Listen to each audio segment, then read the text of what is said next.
негизинен башынан эле биздин ата энелерибиз бизге каршы болгон. Менин кайын жагым бул Баткенден болот, Оштутка сат болот деп ал мени жаман көрүшкөн башында эле негизи.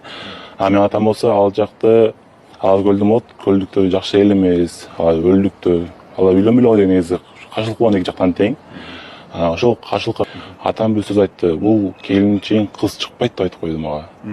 Мен башында айтканда ушул сөз айтты. Негизи менин атам ал кызды тааныбаса каяктан билет ал сөздү? Ал кыз чыкпайбы, ал каяктан билет? Мага интересно болду, анан сөзүнө көңүл бурган жокмун. Аларына дедим. Шек жаралган жокпу? Жок, андай. Атам менин келинчегиме өзүнүн келинин эмне айтканда өз оозу менен конфет берди. Сиздин көзүңүзчө? Менин көзүмчө, апамдын көзүнчө, апам көзүнчө, менин карындашымдын көзүнчө, балдардын көзүнчө үйдө отуруп ооз менен келди кызым деп конфетин берди. Антип өзүнүн кызыга да берген эмес негизинен.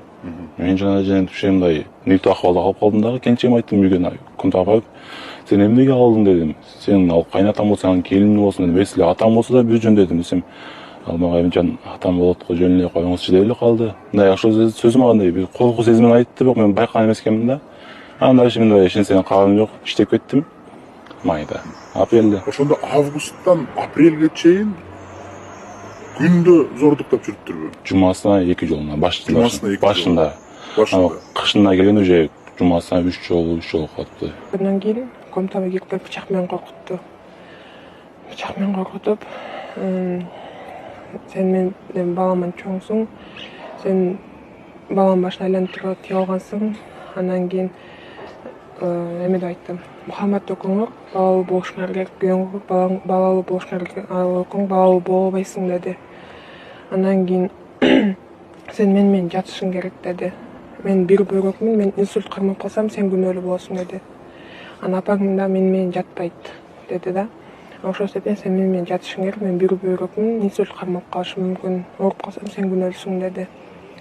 Анан кийин мен айлачтан макул болдум. Анан сен менен ошондой мамиледе болсоң, мен сени айылыңа да апарып экөөңдү ажыраштырып салам деди. Мен айылга да баргым келген жок да. Ал жактан мамам да поддержка болгон жок, ошон үчүн ал жака да баргым келген жок, жашап кетейин деп айласы да макул болдум да. Корктум дагы, бычак менен да коркутту. Андан кийин уже ошентип жатып жүрдү. Анан ошо 3-чү жолу жатып атканда кайнапам эшикти ачып кирип калды. Көрүп калып, карап туруп, күлүп туруп чыгып кетти да. Анан чыгып кетти. Андан кийин мен кайнапамдан жардам сурадым. Жардам бериңизчи, эмнеге мындай болуп атасыз десем, жок, ушундай жашоо ушундай, ушинтип жашап жүрөр. Кайнатаң менен ушундай мамиледе бол.